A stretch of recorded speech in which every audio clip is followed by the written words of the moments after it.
Allez, c'est parti, ça enregistre. Bonjour à tous. Donc, petite vidéo, bon, sur les petites informations. C'est le petit journal de l'Éther. Je voulais faire un petit journal de l'Éther, il n'y a jamais eu moyen.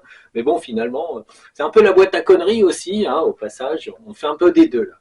Et après, on ne sait plus où foutre les vidéos en termes de catégorie. Donc, alors la petite information, bon, ça fait déjà, ça doit faire 1 mois et demi, 2 mois que c'est arrivé, peut-être un peu plus. Enfin bon, moi j'ai regardé ça, enfin nous avons regardé ça un petit peu parce que c'était intéressant. Une petite réunion au Kazakhstan, donc j'en ai peut-être déjà parlé. Un petit groupe, enfin petit groupe.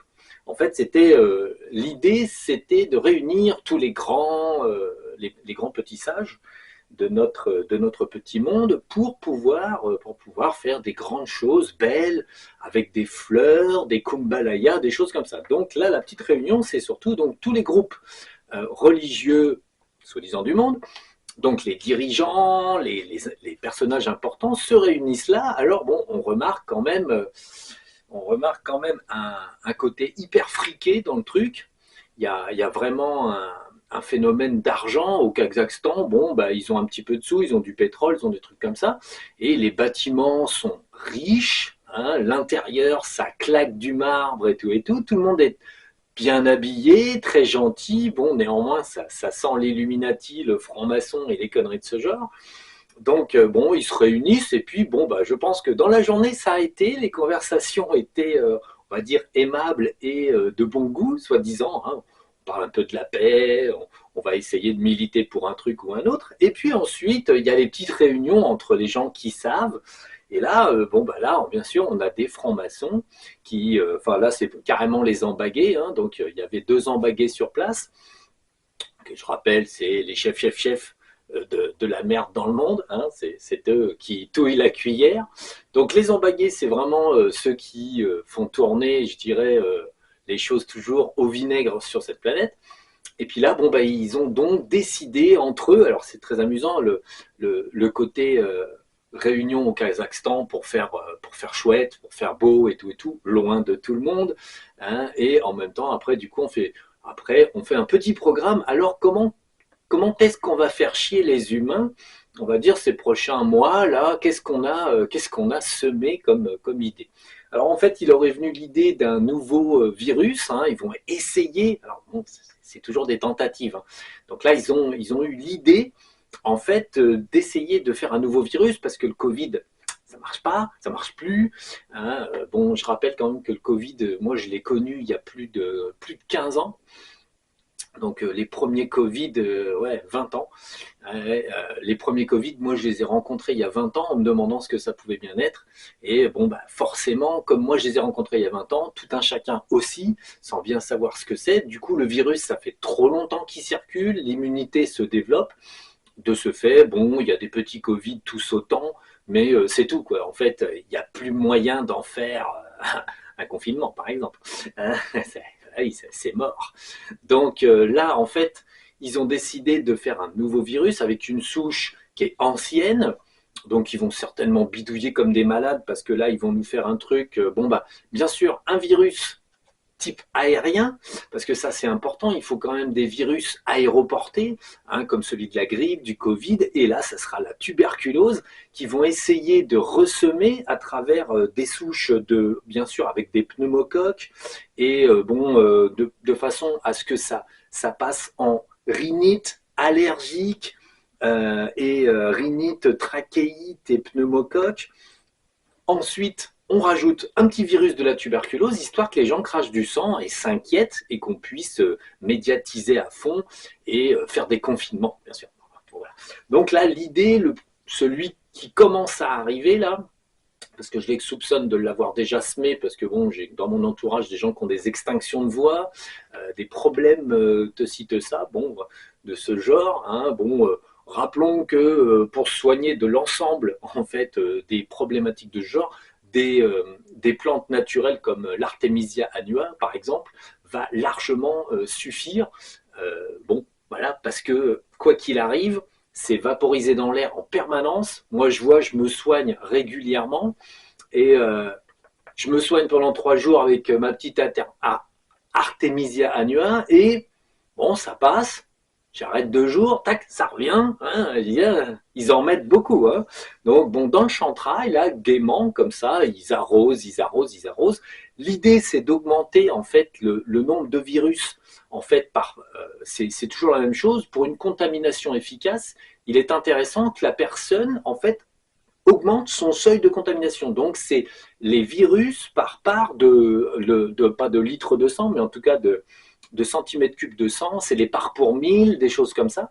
Et en fait, l'idée, c'est d'augmenter la saturation du virus. Donc, si vous en avez un peu, vous n'êtes pas vraiment malade. Si vous en avez moyen, vous n'êtes pas vraiment malade. Donc, ils en mettent le lundi, le mardi, le mercredi, le jeudi, le vendredi, puis de façon à ce que ça augmente. Donc, vous allez avoir des petits symptômes petit à petit, et puis à un moment donné, paf, vous tombez vraiment plus malade parce que votre corps s'en sort plus, parce qu'il y a trop de virus qui rentrent, il n'arrive pas à en évacuer assez.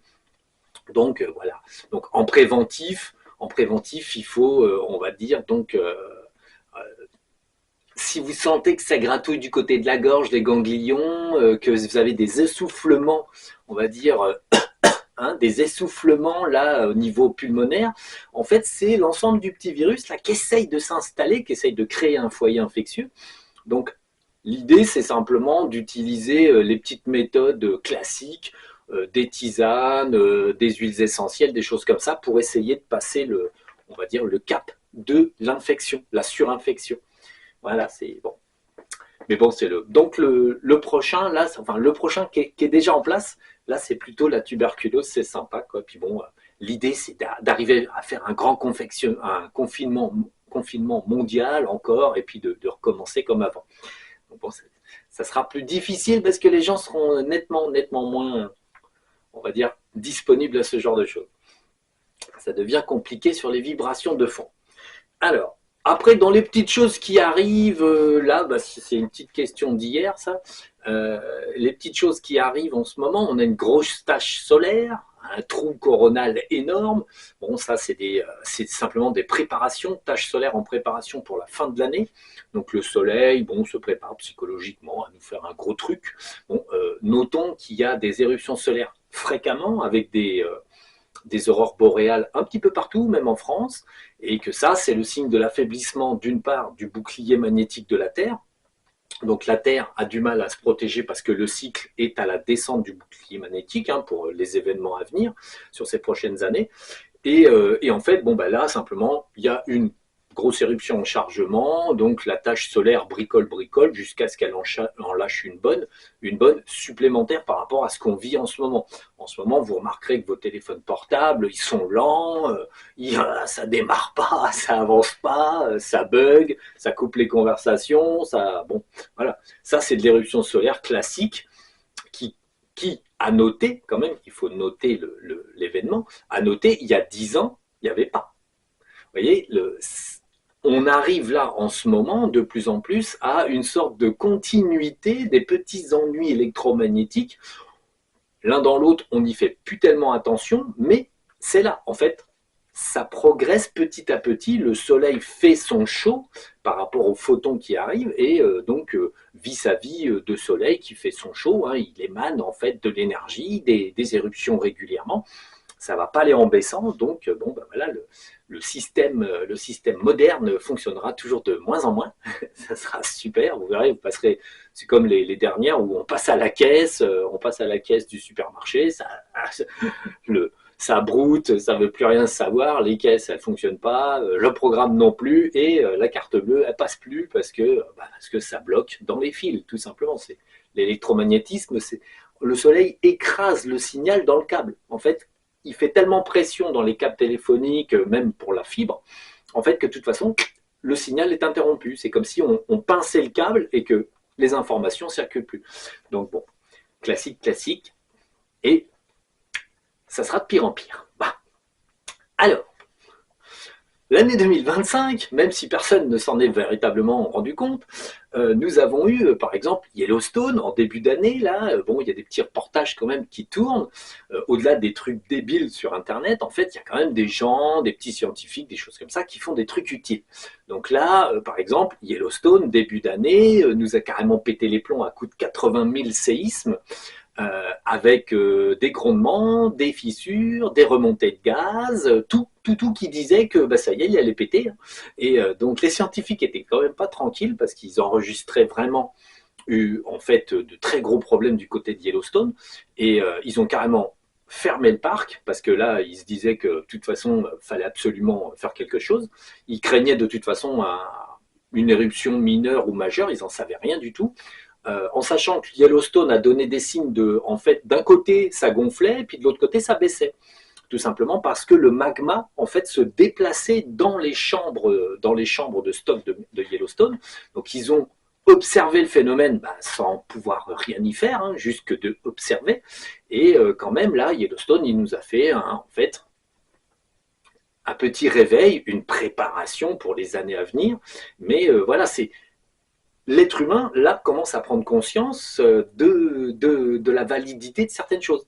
Donc, certains scientifiques qui sont sur le terrain ne font que voir et documenter ce qui se passe sans pouvoir rien y faire, quoi qu'il arrive. Hein. L'humanité n'arrêtera pas un volcan d'érupter ou quoi que ce soit. De ce fait, bon, Yellowstone, lui, il a donné des signes de vie importants.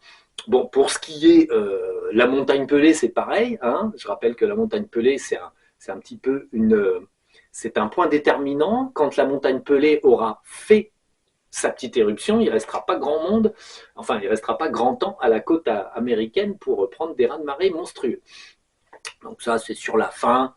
Euh, si la montagne Pelée érupte trop, il faudra s'inquiéter. Donc bon, pour l'instant, normalement, on a encore quelques années devant nous. Mais la montagne Pelée se réveille, c'est-à-dire qu'elle est en cours, en phase de réveil, puisque l'ensemble du magma mondial est en cours de réveil. Donc tout ce petit monde se prépare, donne de la voix, tremblement de terre en tout genre, beaucoup de volcans en éruption cette année, et bien sûr, beaucoup de sismicité un petit peu partout. Vous voyez, bon là, moi ce matin en étant dans les terres, en faisant le petit nettoyage de la terre, je regarde en dessous de chez moi, par exemple, parce que j'ai une petite faille qui vient jusqu'en dessous de chez moi, qui m'indique s'il y a de l'activité. Tout simplement, j'ai en fait dans le petit filet énergétique qui est à quelques kilomètres en dessous de la Terre, on enregistre une présence énergétique ou pas. Bon, vous voyez, ce matin, en fait, en descendant, mentalement dans les terres, bon pas de signe, en tout cas par là, bassin méditerranéen, pas de signe d'activité. Mais ça se lit assez facilement. Quand on est dans les terres, on peut lire littéralement l'énergie dans le sol. Bon, d'autres endroits, bien sûr, sont bien plus concernés que nous pour ce qui est justement des problématiques.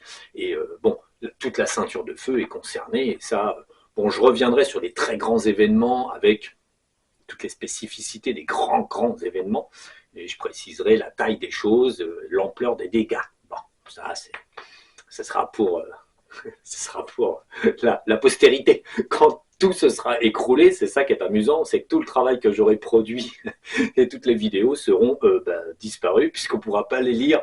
C'est ça qui est amusant, quoi. On travaille tant qu'il y a encore du jus, tant qu'il y a encore de l'électricité, et puis quand il n'y en aura plus, hein, il n'y aura plus d'informations. Ça, c'est le côté assez comique de la chose.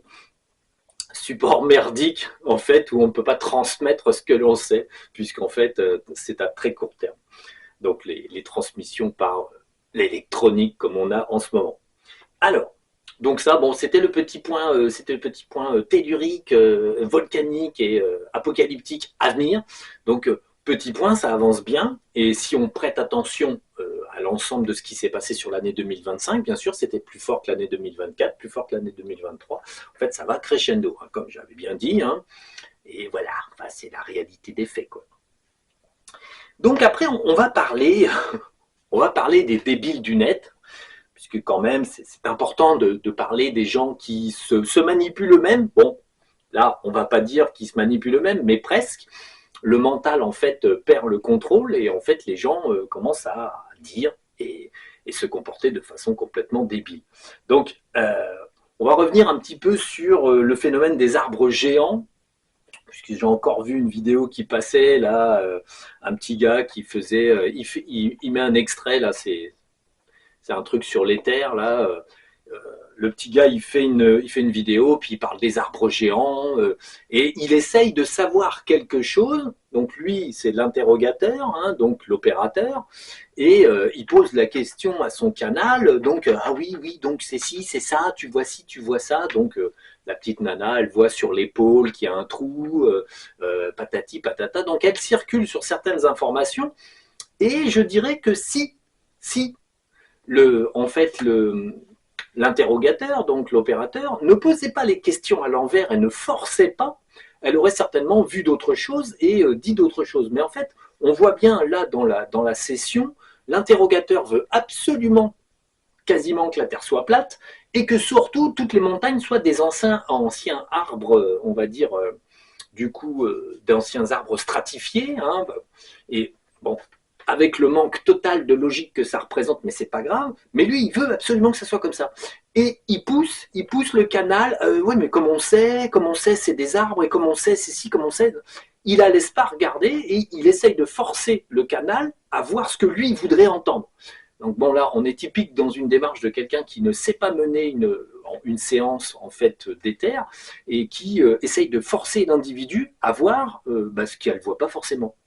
Donc en fait, et le canal d'ailleurs essaye toujours de rectifier, mais est prise parce qu'il ne faut pas oublier que quand on va dans l'éther, si une personne n'arrête pas de préconcevoir une idiotie, le problème c'est qu'elle influence la séance. Donc voilà, bon, c'était assez fatigant dans le sens où l'incompétence n'a plus de limite. Alors, ce qui est amusant, c'est que bon, on a quand même toute une catégorie d'individus là qui essayent de faire des vidéos sensations où ils essayent de démontrer par A plus B soit que les montagnes sont des arbres, soit que en fait on ne peut pas construire une tour Eiffel, on ne peut pas construire tout. Alors il y a un gars, il fait des vidéos là sur la tour Eiffel, sur comment dire le monument là aux États-Unis, enfin bon, des villes américaines, sur par exemple le Capitole ou des choses comme ça. Donc le gars, il fait des vidéos et il vous dit c'est pas possible, on peut pas faire ça. Gustave Eiffel, dans son atelier, il n'a pas fait la tour Eiffel, c'est pas vrai. Bon, et puis ensuite, ils l'ont pas transportée aux États-Unis, elle s'est pas retrouvée sur le socle et c'est pas possible. Bon. Et en fait, pourquoi? Ces individus-là, ouais, statut de la liberté, ouais. Donc, c'est assez intéressant. On voit des individus qui n'ont pas nécessairement de culture du bâti, c'est-à-dire qui ne savent pas ce qu'on est capable de faire ou qu'on n'est pas capable de faire, et qui sont enfermés mentalement dans une erreur. En fait, à un moment donné, oui, effectivement, là, il faut. Certaines personnes ont découvert des petites astuces des Illuminati, comme quoi ils auraient bâti, par exemple, certaines cités, comme San Francisco, New York ou des choses comme ça, ont été bâties d'avance par les Illuminati parce que tout simplement, ils ont exporté de la population du vieux continent et ils l'ont amené aux États-Unis à l'avance et ils ont bâti, en fait, des civilisations en essayant de faire un truc high-tech, le plus high-tech de l'époque. On parle d'high-tech de 1800, 2600, 2700, puisqu'en fait, il y a des Américains, des El Blanco, précisons bien, hein, des Européens, des El Blanco aux États-Unis depuis un certain temps. Donc, je ne sais même plus si j'ai fait cette vidéo. Il faut que je vous la fasse, peut-être. Donc, il y a effectivement la théorie de Tartaria, mes couilles et compagnie. Rappelons que la Tartarie, de mémoire, hein, comme ça, la Tartarie, c'est l'empire tartare. Hein, donc, Tartaria, machin truc, c'est encore un truc que quelqu'un a. C'est du copier-coller de mauvaises connaissances rapportées, multipliées par 10, et ensuite tout le monde a dit Tartaria, Tartaria. Je rappellerai que la Tartarie est du côté des empires mongols. Il n'y a rien à foutre partout, partout dans le monde. Hein. Bon, a priori, hein, de mémoire de géographie de base. Donc, le terme Tartaria, machin truc, c'est simplement que quelqu'un a, à un moment donné, a fait des circonvolutions intellectuelles et a conclu qu'il y avait une arnaque. Alors, des arnaques, oui.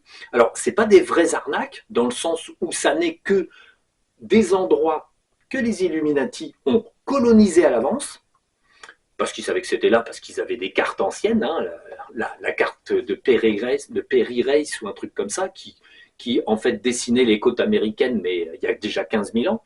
Donc, il y a des cartes qui circulaient, les Illuminati, donc les anciens temples du serpent, les avaient déjà ramassés de par leur voyage dans le monde, et simplement, au lieu d'attendre une colonisation officielle d'un pays, d'une région ou quoi que ce soit de ce genre, ont pris un peu d'avance. Et en fait, ils ont construit d'avance des choses. Et après, il a fallu faire un raccord, effectivement, le petit raccord entre la période où officiellement on découvre les États-Unis et on y habite. Effectivement, là c'est gênant. On a des gens qui arrivent, il y a une ville qui est prête, alors qu'ils débarquent. Oui, bon, effectivement. Après, je vous expliquerai ce qui s'est passé vraiment. On donnera les dates, les pourquoi, les comment, certains mystères qui n'en sont pas finalement. Et donc, le problème, c'est que les gens qui donc ont vu ça, au départ, il y a quelques petits malins qui, effectivement, en regardant des photos, en regardant la date de la photo, la date, par exemple, d'arrivée des colons et la date de la photo de la ville complète, on dit, bon sang, en 30 ans, ils ont fait tout ça. Et ils étaient 500 ou 50. Donc, bon, voilà, c'est effectivement, il y a des incohérences qu'on peut constater, donc c'est vrai, oui, il y a eu des manipulations. Après ça, on a tout un tas d'écervelés, parce que là, il faut les appeler comme ça, des gens qui n'ont aucune culture. Alors là, c'est la culture du bâti, ce qu'un humain peut faire. La culture de est-ce qu'il est possible de mettre une pierre par-dessus une autre et que ça fasse un bâtiment. Là, ces personnes, en fait, se chauffent la tête en disant qu'il est impossible, là, des vidéos complètement stupides, où les individus vont dire qu'il est impossible, par exemple, d'avoir fait la Tour Eiffel, impossible d'avoir fait le Capitole, impossible d'avoir fait les grandes villes françaises. Ben, pourquoi c'est impossible? Ben, c'est impossible pour votre cerveau à vous, parce qu'en fait, vous n'y connaissez rien. Il faut savoir que les bâtisseurs de pyramides d'un côté et les bâtisseurs de cathédrales, c'est pas du tout la même cour. Hein. C'est autant de nos jours comme il y a 1000 ans, on est tout à fait capable de bâtir des bâtiments en pierre, en bois, en charpente et autres, autant il était compliqué de faire des pyramides parce que là, ça dépassait la technologie et les possibilités humaines. Les individus là qui font des vidéos en disant par exemple la tour Eiffel, c'est impossible à faire, le gars, il s'éberlue devant des évidences. Et en fait, comme dans son esprit, il est complètement bloqué. Ah non, mais là, c'est pas possible, c'est pas ci, c'est pas ça. Le gars, il dit, ouais, mais il y a personne sur les photos, on voit pas le matériel, on voit pas ci, on voit pas ça. Mais parce que dans le temps, explication logique des choses, dans le temps, quand on faisait une photo, on virait les ouvriers, parfois, on démontait les grues pour montrer, par exemple, la tour Eiffel comme il faut, on démontait juste pour la photo. Et le bâti de la tour Eiffel a été fait par des bras et des jambes. C'est effectivement le transport des pierres, le transport des poutres métalliques, des choses comme ça. Tout était fait, on va dire, avec des moyens limités, mais de l'ingéniosité. Il ne faut pas oublier, en fait, que dans le temps, nous n'avions pas la mécanisation de force, par exemple. On n'avait pas des grosses poquelins, des grosses grues, des grosses ci, des grosses ça. On avait des idées. Et on était malin. Les personnes qui ont conçu, par exemple, la Tour Eiffel ou tous les grands bâtiments haussmanniens qui sont soi-disant de la Tartaria mes couilles, en fait, tous ces bâtiments ont été faits par des milliers de personnes. En fait, vous croyez qu'aujourd'hui, effectivement, le gars, il vous fait une comparaison, il dit oui, quand ils ont restauré la Statue de la Liberté, il a fallu 4 ans. Oui, 4 ans, à quoi? À 4 gars, comme d'habitude. Hein, on est dans une société où plus personne ne bosse, et en fait, les entreprises montent des échafaudages, mettent 4 à 10 gars à gratter, à faire la restauration. Hein, ils restaurent, ils mettent des confettis, ils mettent des petits confettis, ils font un peu de peinture. Enfin, ils branlent rien, en gros. 4 ans, pourquoi? Pour justifier un bon gros devis, pour des abus de biens sociaux, de l'argent. Et le mec, il vous fait, il a fallu 4 ans pour la restaurer. Oui, mais 4 ans pour faire quoi? Que dalle. En gros, que dalle. Et le gars, il comprend pas, et d'ailleurs dans la vidéo où il explique que la statue de la liberté est impossible à faire, il fait une erreur fondamentale, il dit que, d'un côté, il dit que des plaques de cuivre ont été employées, et après, il parle de bronze. Donc, alors, la statue de la liberté ne peut pas être en plaque de bronze, parce que le bronze ne se plie pas correctement, parce que le bronze est un métal semi-solide, c'est-à-dire qu'on peut l'affûter, par exemple. Avant, on faisait des glaives en bronze, hein, avant, on va dire. Les Romains faisaient des glaives en bronze. Donc, ce qui est intéressant à voir, c'est que l'ignorance d'un individu le conduit à conclure que quelque chose n'est pas faisable. Bah, en fait, c'est du haut de son ignorance. En fait, on a tout un tas d'ignorants qui disent « Ah oui, mais on ne peut pas faire la tour Eiffel, on ne peut pas faire la tour Eiffel et bien sûr la Statue de la Liberté. Le châssis, c'est quand même en fait toujours Gustave Eiffel qui l'a fait.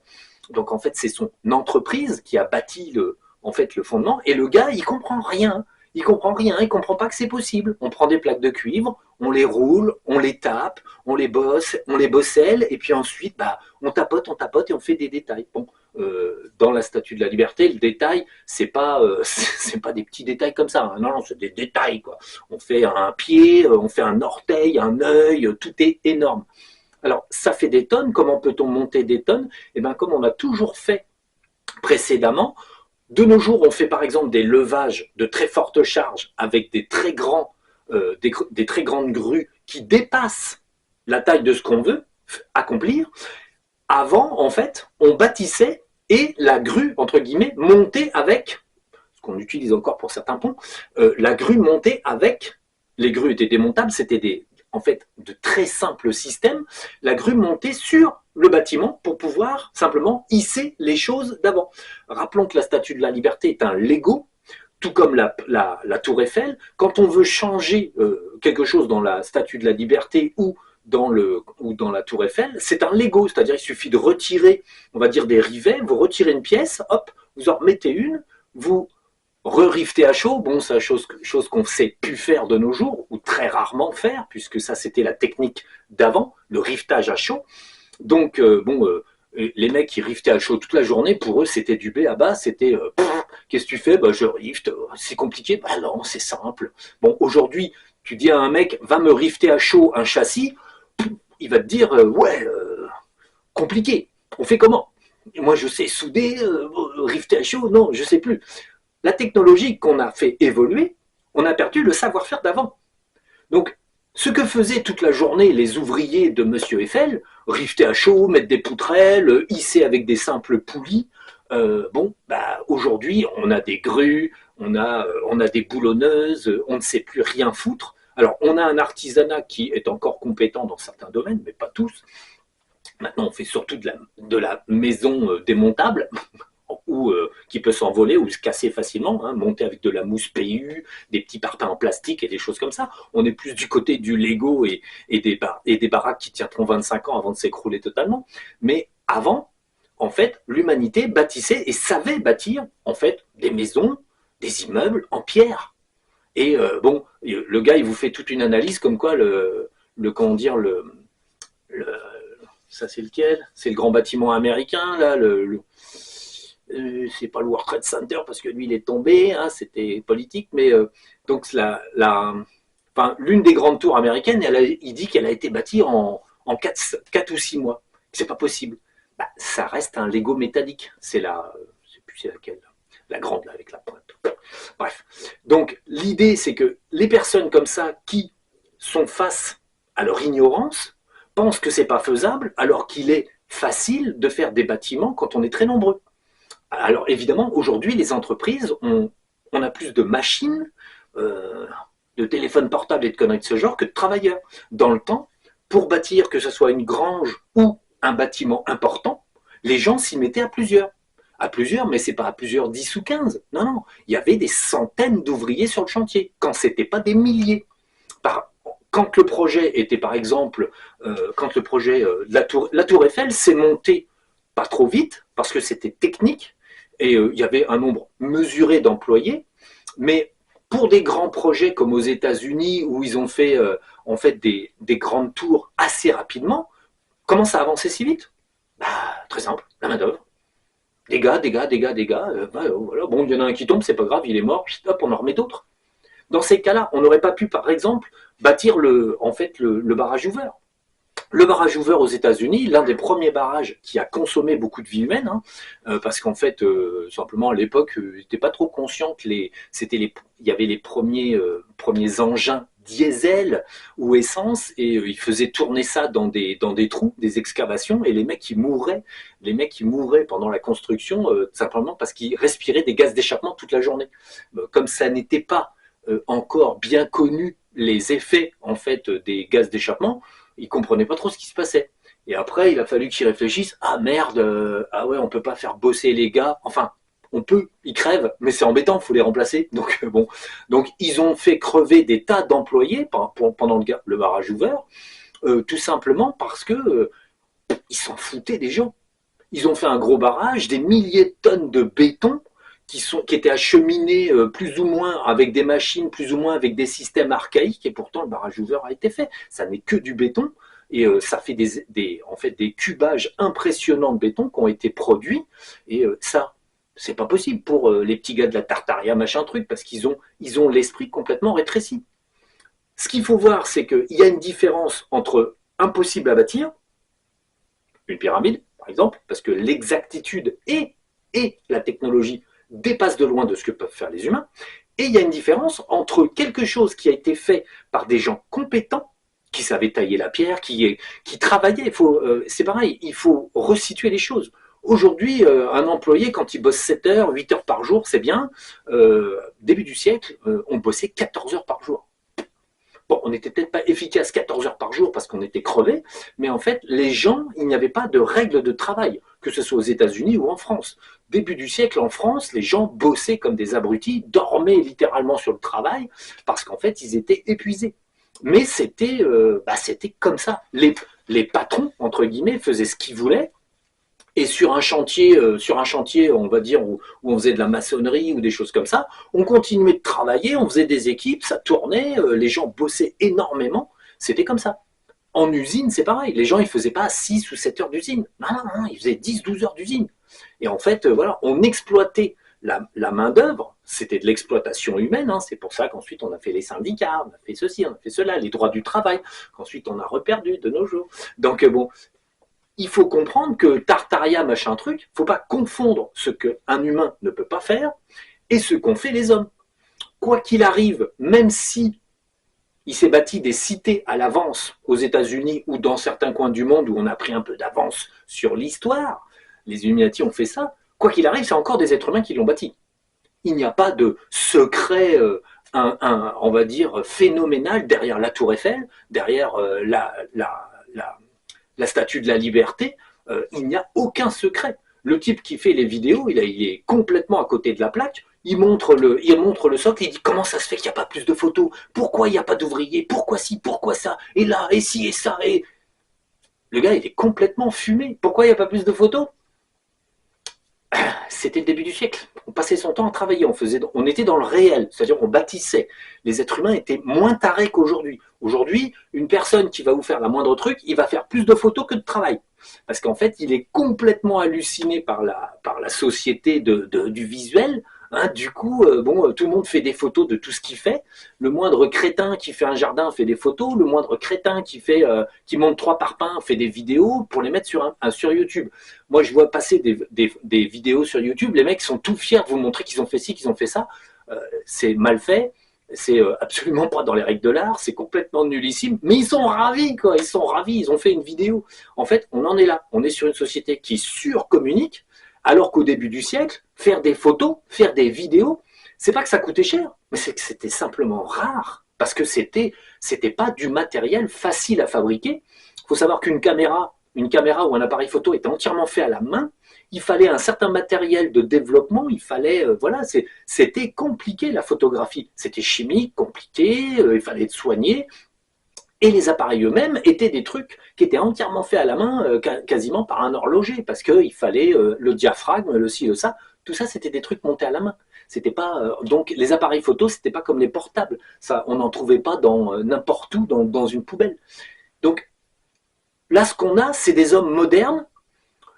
En fait, l'homo sapiens portablus ou idiotus, qui est tellement décroché de la réalité des choses qu'en fait, quand il regarde le monde dans lequel il habite, il ne comprend pas. Il regarde la statue de la liberté, ils ne comprennent pas que c'est faisable. Pourquoi? Parce que eux, comme ils n'ont en fait que jouer toute la journée quand ils étaient gamins et qui sont jamais sortis de chez eux et qu'ils habitent dans un appartement sans fenêtre avec des écrans, en fait, toutes ces personnes voient des illusions et se font monter la tête par leurs dédés qui leur disent mais non, mais il n'y a rien, c'est pas possible. De toute façon, le bâtiment dans lequel tu habites, c'est impossible, c'est du tartaria. Donc en fait, les mecs qui touchent, ils pètent les plombs, entre guillemets. Là, on est véritablement dans une catégorie d'individus qui n'a plus la logique avec lui. Le mental décroche. Là, c'est de la dissonance cognitive. C'est comme il y en a un, c'est un spécialiste, un brindinet. Alors, il y a des sujets sur lesquels il va aborder le sujet. Oui, d'accord, c'est vrai, il y a un petit peu ci, il y a un petit peu ça. Donc, oui, l'industrie, par exemple, cinématographique, derrière, il y a tout un tas d'insinuations. Oui, l'information et la manipulation politique américaine est tournée vers le satanisme, le chiffre 33, les machins comme ça. Donc, des gens qui vont trouver des trucs à force d'analyser, ah oui, il a dit 33, et ensuite les mecs ils comptent des tas de trucs. Il y a un prêtre d'ailleurs, j'ai vu une vidéo d'un prêtre comme ça, qui disait, voyez, là, tel jour ils ont fait ça, tel jour ils ont fait ça, et c'est vrai, parce qu'en fait, les francs-maçons et les Illuminati sont hyper croyants, croyants dans leurs croyances, ce qui fait qu'ils font tout codifier. Le chiffre 33, les machins, les trucs, ils répètent toujours les mêmes conneries, en fait.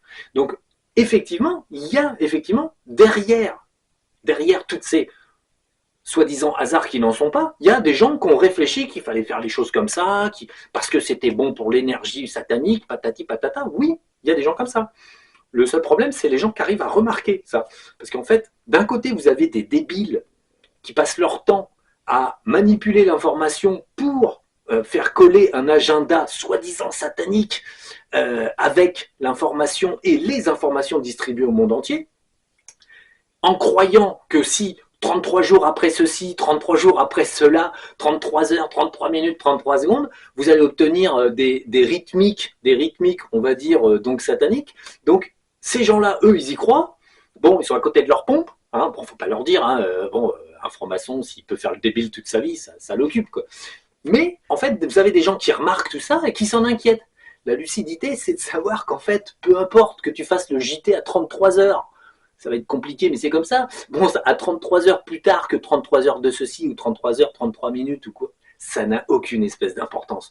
Tout ce travail de manipulation ne sert strictement à rien. C'est stupide. En fait, on est face à des gens qui ont des vieilles croyances débiles où, en fait, l'efficacité de ce qu'ils arrivent à faire, il n'y en a pas, en fait. Je suis désolé, les francs-maçons, ils ont beau faire des petits pentaques, des petites prières, des machins, c'est nullissime, ça fait partie du plan, ils sont complètement cons, quoi. Donc bon, faut pas leur dire, hein, laissez-les tranquilles, faut pas leur dire.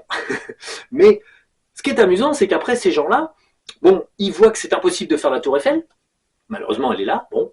Les mecs qui vous font un caca nerveux sur les expositions universelles de 1900, 1898 et tout ça.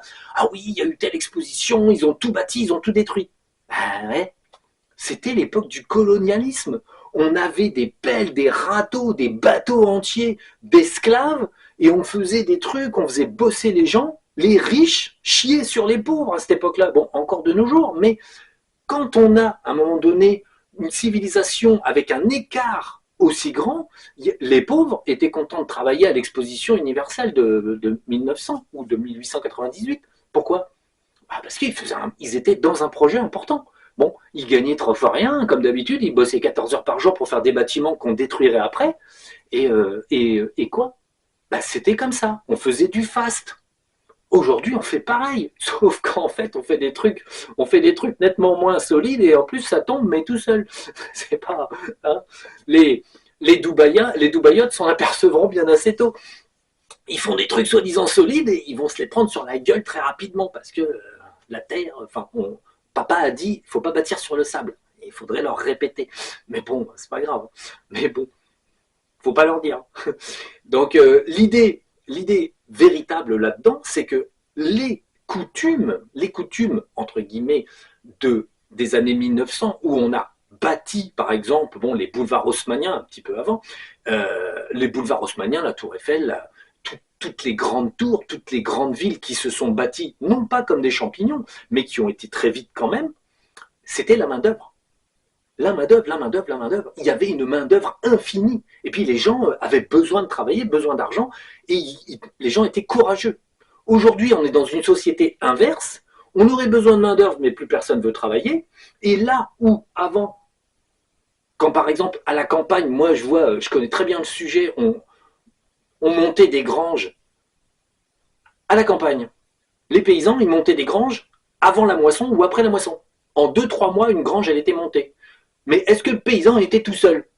Est-ce que le gars était là, tout seul avec son tracteur et ses pierres et sa chaux? Mais non. En fait, il y avait des équipes entières de paysans qui arrivaient. On montait la grange du Claude ce jour-là.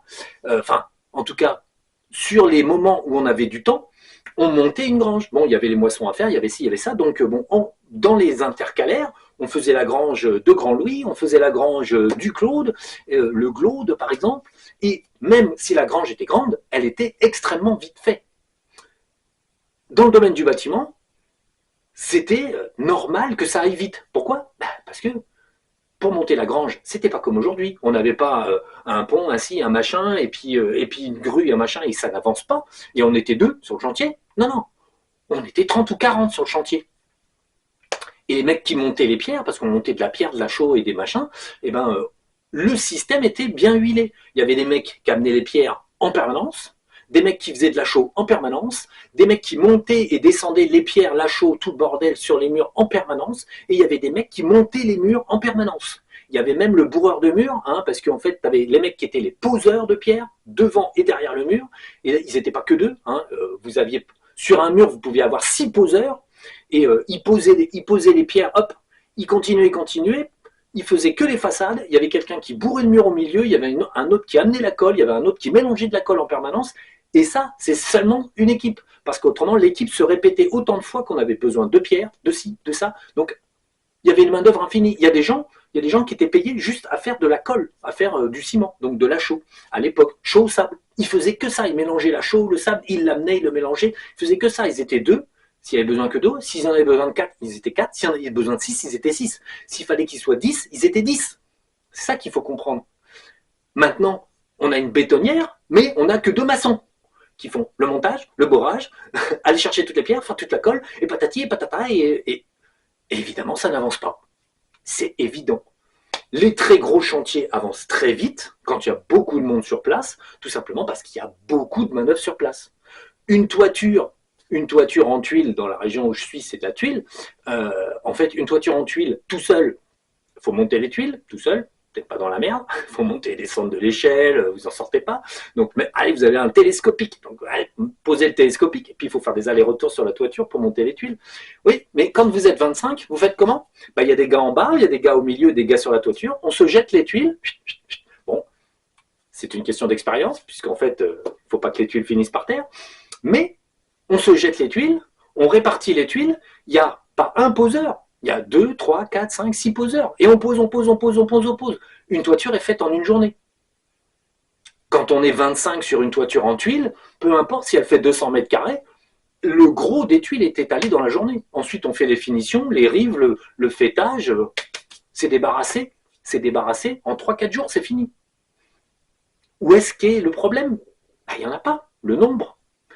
Aujourd'hui, on ne peut plus rien faire comme ça, parce qu'un entrepreneur ne peut pas se permettre d'avoir 40 personnes, on va dire, à embaucher pour monter des toitures, parce qu'il a des trous de chantier, mais dans le temps, c'était comme ça. Parce qu'on ne payait pas les charges, on ne payait pas ci, on ne payait pas ça, tout était différent. Il y avait la communauté, rappelons pour ceux qui ne se rappellent pas de ce temps-là, en fait, les gens vivaient en communauté. Et à la campagne, il y avait tout le monde, et en ville, il y avait quasiment personne. Sur les photos où il n'y a pas grand monde dans les villes, il faut rappeler que les villes n'étaient pas très peuplées. Et qu'à certaines heures du jour ou de la nuit, il y a effectivement des possibilités de voir peu de gens, surtout sur des bâtis neufs qui n'étaient pas occupés. Après, certaines photos, par exemple comme celle de San Francisco, une ville complètement vide, personne sur les photos sous ça, je vous expliquerai pourquoi. Ça, ce sera la vidéo sur The Tartaria ou les Tartarés qui croient que le monde s'est fait, je ne sais pas, par un coup de baguette magique. Harry Potter est passé par là. Ting. Donc bon, c'est pas le cas. C'est toujours les humains, mais il y a des explications à chaque chose. Simplement, les gens là qui se surchauffent la tête finissent par dériver en fait dans une paranoïa et une non-logique. L'esprit devient sélectif. Tout d'un coup, il devient impossible de monter une maison, devient impossible de faire une tour Eiffel, impossible de faire la Statue de la Liberté, alors que des pauvres gars l'ont quand même fait, en fait, et c'était pas impossible, parce que eux y arrivaient. Il faut savoir que avant, par exemple, pour la Statue de la Liberté, les échafaudages étaient autoportés par la structure. Il faut savoir que derrière la Statue de la Liberté, il y a quand même des ingénieurs, des gens malins, et surtout, à l'époque, on devait être malin parce qu'on savait qu'on n'avait pas de force brutale de levage, par exemple. Donc, on utilisait des poulies, des machins, des trucs, on dupliquait la force, on faisait des petits calculs pour dire que on pouvait faire. L'exemple le plus stupide pour tous les gens que la Tartaria, c'est pas possible, ben vous regardez Guédelon, bande de tâches, en fait. Réfléchissez 2 secondes. Ils ont mis 20 ans à faire un château. Mais ils étaient combien? 3 fois rien. Parce qu'en fait, Guédelon, par exemple, le chantier lui-même, il n'y a pas des centaines et des milliers de personnes, comme sur un château d'antan. Guédelon, c'est une petite entreprise qui a fabriqué un château pour se marrer et pour dire que c'était possible. Mais en 20 ans, et si on fait une moyenne du nombre de personnes présentes sur le chantier qui ont travaillé, ils n'étaient pas plus de 20 en moyenne sur toute l'année. Et ils ont quand même fait le château. En été, il y a des gens qui filaient la patte, qui étaient là, des volontaires qui filaient la patte pour faire les choses, ça avance beaucoup plus vite, mais néanmoins, Guédelon, c'est la preuve que des humains, avec des pelles, des râteaux, des pioches, ils montent un château. Ils taillent les pierres, ils font des voûtes, ils font des encorbellements, des choses comme ça. Donc, ils taillent précisément la pierre de façon à faire comme on faisait avant, les systèmes de voûtes, des systèmes d'arcs en berceau ou autres. Donc, en fait, c'est possible à faire avec les outils de l'époque. À Guédelon, il se fixe l'idée d'essayer de respecter le plus possible la technologie de l'époque pour essayer, pour se marrer d'un côté et puis pour essayer. La grue moyenâgeuse de Guédelon, là, avec le petit lapin qui court dedans, hein, le petit mulot qui court et qui lève les pierres, a existé. Comme tout système de levage classique à base de poulies, ça fait très longtemps qu'on utilise ce genre de système. Il en va de même pour en fait la Statue de la Liberté. Les échafaudages étaient autoportés. Et je rappelle à ceux qui ne comprennent rien que en fait, avec vous prenez 3 bâtons, vous mettez 3 bâtons les uns contre les autres, vous faites un trépied, trépied. Ensuite, vous mettez une poulie au-dessus, vous pouvez supporter des charges, mais hallucinantes. Quand je dis hallucinante, c'est hallucinant. De simples poteaux de 10-10 en bois.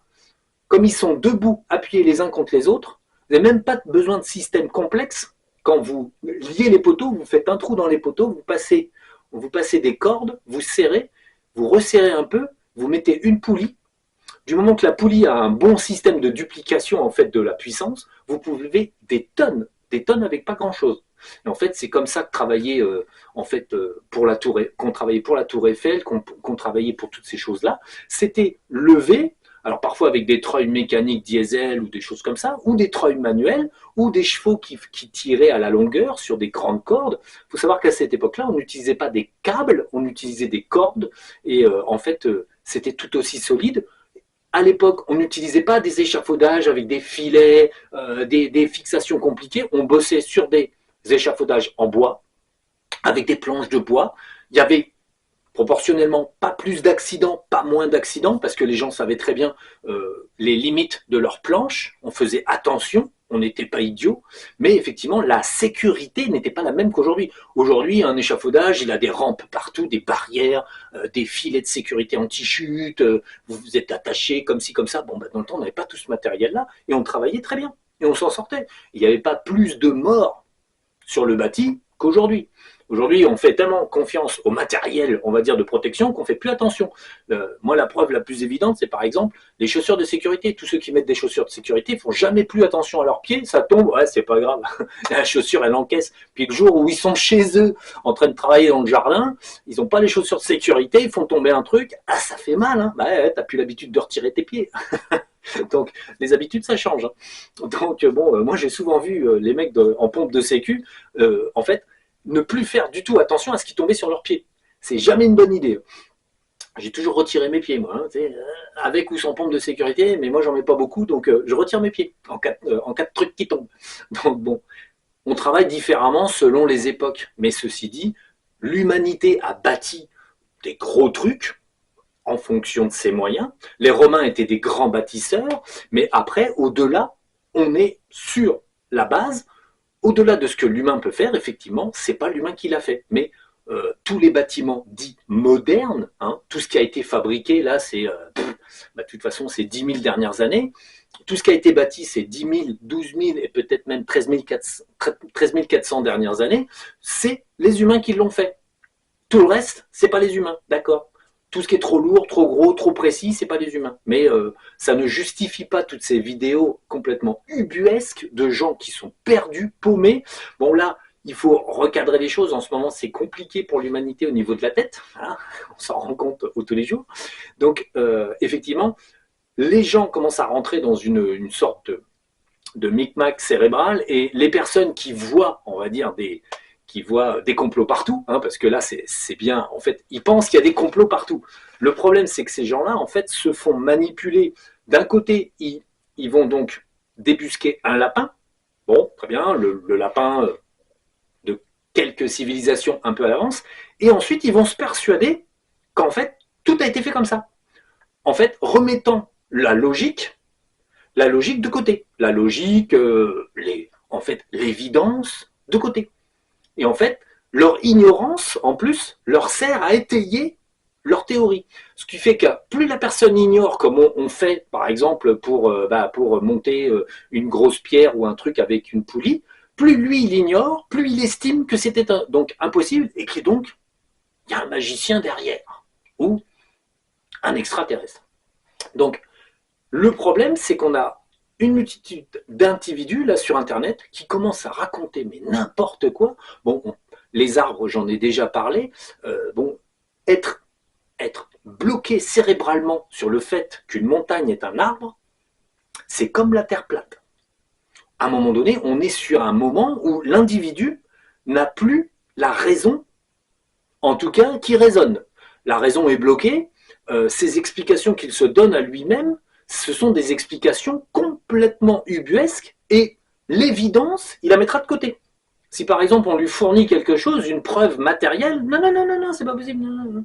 La plupart des gens qui croient en la Terre plate et les montagnes qui ressemblent à des arbres et tout ça, même si on leur apporte la preuve simple, même pas scientifique, mais simple, qu'il s'agit bien de pierre à un endroit au lieu de bois, et on leur montre du bois stratifié, et on leur montre une pierre, caillou, ciseaux, hein, on leur montre vraiment une pierre et un arbre stratifié, c'est pas la même chose. Non, non, ils vont dire non, non, non, non, c'est pas vrai, c'est du complot. Pourquoi? Parce qu'ils ont perdu la raison. À un moment donné, il y a un décalage qui se fait dans l'esprit. Bon, derrière, je vous passe le nombre de petits dédés, d'entités astrales qui manipulent dans tous les sens et qui tirent, pour que l'individu, la réalité, soit complètement occultée, de façon à ce que l'individu continue de pouvoir, en fait, délirer dans son coin. À partir de là, on a un gars, bon, après les arbres qui étaient en pierre, après la tartaria partout dans le monde, dans peu de temps, même les pavillons montés à la mousse PU, ça sera de la tartaria. Donc bon, ça va devenir problématique. Lui, le gars, carrément, c'est les hommes et les femmes. Tous les hommes sont des femmes, toutes les femmes sont des hommes. J'exagère un peu, mais presque. Hein. Le gars, il va vous sortir que Madonna est un homme. Alors que certains, du côté des puissants, s'amusent à faire des inversions, qu'il y ait des pratiques débiles chez les puissants, ça je veux bien. Mais j'irai pas vérifier sous les jupes et dans les pantalons pour voir qui est qui. Parce qu'en fait, je m'en tape, alors d'une force formidable. Mais par contre, le gars, il va jusqu'à affirmer que certaines femmes sont des hommes et que certains hommes sont des femmes, alors que c'est juste des êtres humains normaux. Madonna, à mon âge, hein, qui n'est pas encore très ancien, mais néanmoins, j'ai vu la petite dame se déhancher sous toutes les coutures quand elle faisait ses petites musiques, ses concerts et autres. C'est une fille. Ça a toujours été une fille. Avant qu'elle fasse de la muscu, elle était plus fille. Bon, après, elle était devenue un peu musclée, et oui, elle était un peu... Mais ça restait une fille. à un moment donné, le problème, c'est qu'en fait, ces personnes perdent complètement le sens de la réalité. Pour ce gars-là, Donald Trump est une femme. Bon, en fait, il inverse tout. À un moment donné, tout devient inverse. C'est la maladie, en fait, du fait qu'on ne se contrôle plus. C'est-à-dire que ce qu'on va appeler de la dissonance cognitive, mais c'est plutôt que, en fait, l'individu, à un moment donné, comme il décroche avec la réalité, et qu'il ne sait plus faire la différence entre une information réelle ou avec plus ou moins des preuves, il ne sait plus faire la différence entre un homme, une femme. Moi, j'ai connu, par exemple, j'ai connu dans ma vie des nanas qui avaient des têtes d'hommes. Hein. Pourtant, c'était des filles. Bon, il y a des peuplades où hommes et femmes, il n'y a pas une grande différence. Hein. Et c'est pas que les nains de la Moria. Hein. Donc l'idée, il faut remettre à sa place les informations et arrêter de délirer. Ce monde-là commence en fait à glisser, ça va encore continuer, hein, parce qu'on voit très bien que l'esprit chavire et décroche très rapidement, mais la problématique, c'est de plus en plus d'individus qui n'ont strictement rien à dire, parce que le problème est là, ils ne font que élucubrer, et ben ils font des vidéos, ils élucubrent, et finalement la toile, entre guillemets, la toile devient un cirque, mais alors c'est plus un cirque, c'est un zoo avec plein de zozos qui, en fait, élucubrent des théories toutes plus farfelues les unes que les autres, et ils poussent dans le ridicule, et ils sont ridicules. Le problème, à un moment donné, le gars qui au début avait débusqué 2-3 théories qui auraient pu être intéressantes, est tellement pris par ses propres, on va dire, incohérences, qui se retrouve à élucubrer des théories débiles et à mélanger de vrais des vraies personnes qui seraient transgenres, hein, et ça encore à la rigueur, s'ils sont d'accord avec eux-mêmes, qu'est-ce qu'on s'en branle. Et il va vous mettre des gens qui sont des vraies filles, il va vous dire que c'est des garçons, des vrais garçons, il va vous dire que c'est des filles. À la fin, on ne sait plus qui est qui. C'est les hommes qui font les bébés, c'est les bébés qui font les hommes. Donc bon, on ne comprend plus rien. Le problème, c'est que ces personnes-là, en fait, dans leur sillage, ne cessent de semer le chaos, en fait. C'est du chaos. En fait, le problème, c'est ça. C'est plus de l'information, c'est de la déformation pour des gens qui se disaient, on va dire, lanceurs d'alerte ou, on va dire, qui essayaient d'éclairer les zones sombres de l'univers. Ils se trouvent à assombrir tout ce qui touche par une débilité sans fond. Le problème, c'est qu'ils sont à l'inverse de ce qu'ils voulaient faire, mais ils s'en aperçoivent même plus, tellement ils sont complètement pris en neuneuté dans leur souci en fait, de clarté d'esprit.